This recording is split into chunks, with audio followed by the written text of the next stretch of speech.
वो क्या है ना, मच्छर अगर सोते हुए आदमी को काट ले तो वो हीरो नहीं बन जाता। अगर जागते हुए आदमी को काट लेना तो उसको मसल दिया जाएगा।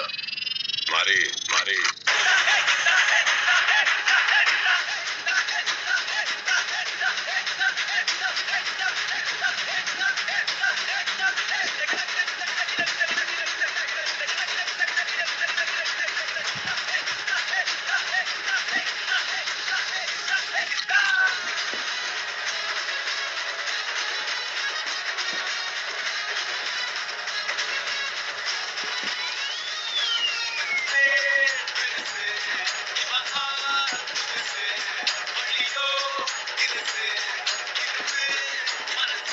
मारे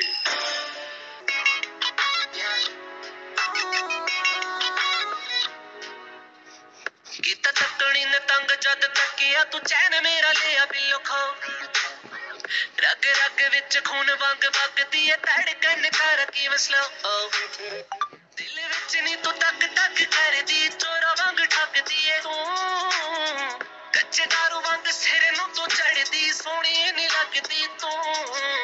अख में सोहणी जद दी तेरे नाल आई आई गया सब कुछ लुट चनिए तेरे बिना भी को होर न दिल च आई की कर गई तू बलिए कुड़ी है नी तेरी वाइब मैनू खिच तेरे नेड़े लावा तेरे नी मैं गेड़े जद कर दी तू वाइब मुंडा करदा ना लाइक